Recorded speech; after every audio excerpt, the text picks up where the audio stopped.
world was on the future of Black literature as it pertains to the past moving forward. My introduction. Throughout colonial history up to present-day America, literature in the classroom has played a significant role in historically perpetuating scripts of Black racial inferiority while instilling white racial superiority into the psyche of school-aged American children. But by examining the historical and contemporary efforts of Black writers to control the narrative of Blackness, we can gain a deeper understanding of the ways in which literature has been used as a powerful tool for political as well as social change. From a historical context, Black American writers such as Phyllis Wheatley, despite the lack of racial consciousness in her poems, Wheatley's contributions to American literature should be recognized as a remarkable achievement by a Black woman during the time of slavery and oppression.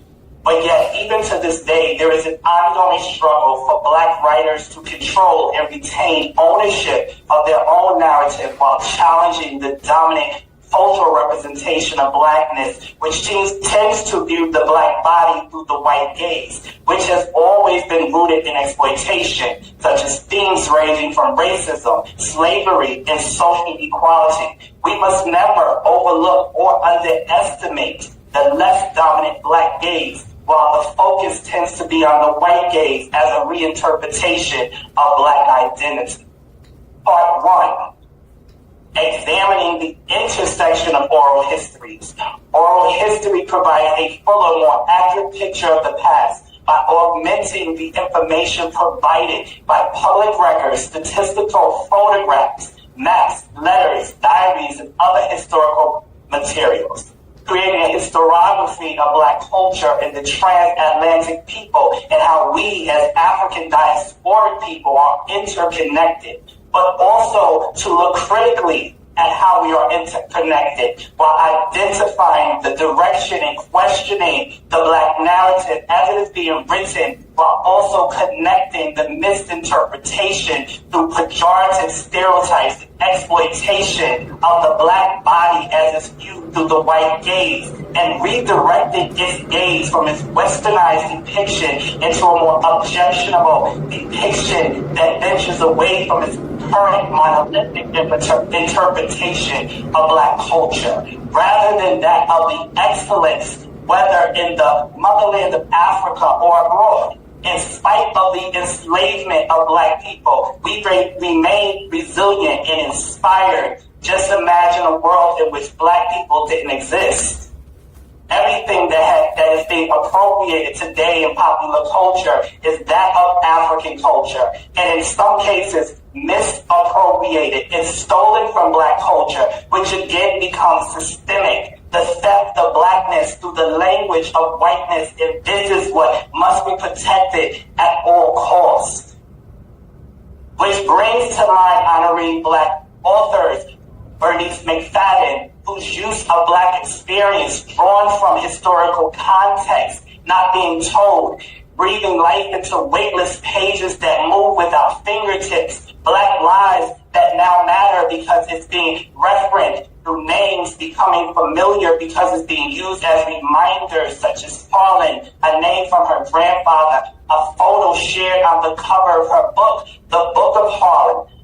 This ethnographic remembrance becomes a link that connects all, because all cultures have a cultural past, whether traced or hidden, or as an African culture stolen. And that was regarding Bernice McFadden honoree at this Black conference. Part 2, ancestral stories. As told by whom? Is that Black voice authentic or replicated? Which gaze is being codified or modified to appeal to which market and why? And this is something that has always been drawn into question. Consider once again Wheatley's poetry can be called into question based on its gauge and point of view, and whose point of view it was spoken from, such as this poem, which was Mercy brought me from my pagan land, taught my united soul to understand that there's a God, there's a Savior too. Once I redemption neither sought nor knew. Some view our sable race with scornful eye. This color is diabolic. Remember Christians, Negroes, black as Cain, may be refined and join the angelic train. This typical white trope of the white savior and the savagery of Africa and this hypocrisy of religion, Christianity demean blacks as inferior to whites, but yet own slaves and murder slaves and rape their slaves, yet felt superior and entitled based on a rationalization that the white enslaver were superior over formerly enslaved. This is how narrative has been written and rewritten as a means of degradation and exploitation over black bodies. Because if the black race is an apparent threat against the civilized world, it will be perceived as justification to rid the world of this threat of this animalistic black savage beast, which becomes the narrative and viewed as a defense rather than a detriment, viewed through colonialism in its ever-present way, gays, or in some cases the speaker of this translation of so-called American history, as is being told, as is being taught in classrooms, which is why the black authentic voice must be protected at all costs in all of its vernaculars, code switching, or in Queen's English, such as Anna Reid, Percival Everett, who are able to use their skills as writers to satirize an industry that not so long ago questioned the power of the black experience outside of the white tropes. His book, Erasure, pushed the boundaries of the black identity and ways in which he hyperbolized its white gaze characteristic with interrelation of extremism into its academic narration through the use of code switching to challenge the white gaze as a parody within itself. Part 3. Language in black literature, a critical analysis. And I will begin with a quote from Booker T. Washington. There's another class of color people who make a business of keeping the troubles, the wrongs, and the hardships of the Negro race before the public. Having learned that they are able to make a living out of their troubles, they have thrown into the settled habit of advertising their wrongs, partly because they want sympathy and partly because it pays. Some of these people do not want the Negro to lose his grievances because they do not want to lose their jobs. Question the intent of the writer. The black community must understand that through the language of whiteness, we as black people have invalidated our definition of success as seen through the white gaze based on early American colonized concepts of freedom and liberty, which was never built around the concept of black empowerment, but misconstrued as weakness based upon white supremacy, and the black bodies of formerly enslaved exploited into developing the illusion of white supremacy throughout American capitalism, which solely relied on the power of blackness to grow, to prosper. But black writers can acknowledge their own self-worth in America based on our ancestors from Africa that were African kings, African queens, pharaohs, to validate feelings of black pride, to share history that connects African diasporic people worldwide and connects us all through black narrative that divides and conquers white supremacy through unity. Such as Anna Reid, publisher Paul Coates, who has a storied history of creating a space where the black voice has a home to live, to breathe, to express that date back to 1978, and it's among his shoulders that I stand, and we all stand as writers, with flowers of acknowledgement for Coates for all that he has done for all of us. And in closing, as black writers engage readers in topics of conversation, be mindful, thoughtful regarding the gaze and whose gaze, black versus white, rhetorical response versus satire, resistance versus obedience, submissive, acquiescence, or be compliant, which as black writers, we can never be black authors that do not question, that do not critique, that do not disturb the peace. Because when as Black writers, we don't challenge the status quo. We remain below the status quo, and our lack of progression as Blacks remain unchallenged. This is why the 17th Annual Black Writers Conference that I've been a part of since the 10th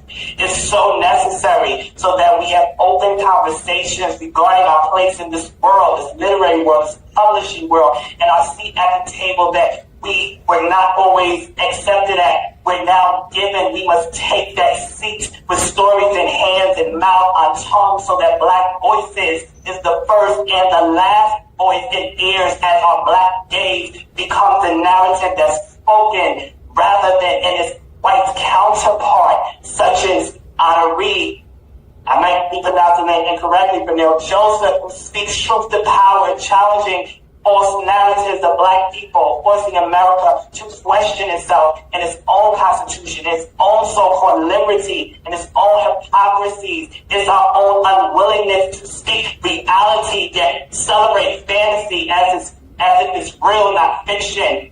This is why the world deserves this conference, this Black Writers Conference, and this is where we all need to be moving forward. I'm in class right now, ethnography, playwriting, and I also had anthropology last semester, as well as my mentor, Professor Migliaccio. I had ethnography last year, my English class as well. So that's how I reclaim it, by researching my history, my past, and a lot of interesting things came about. Like I discovered on my father's side, they were redistributed their land. The Clyburns was redistributed. So where we exist in South Carolina, that's actually land that was given back to us during our Reconstruction.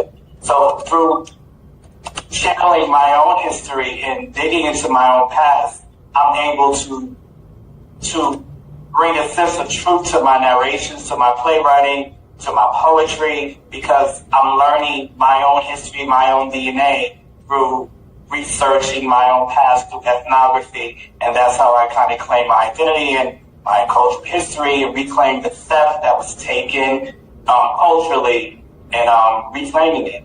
And that's how I'm doing it. By studying anthropology, ethnography, and I'm also very much inspired by Zora Neale Hurston and code switching vernacular. Goes back to Percival Everett, and that's how I'm reclaiming the theft of my history by rediscovering it through anthropology, through research.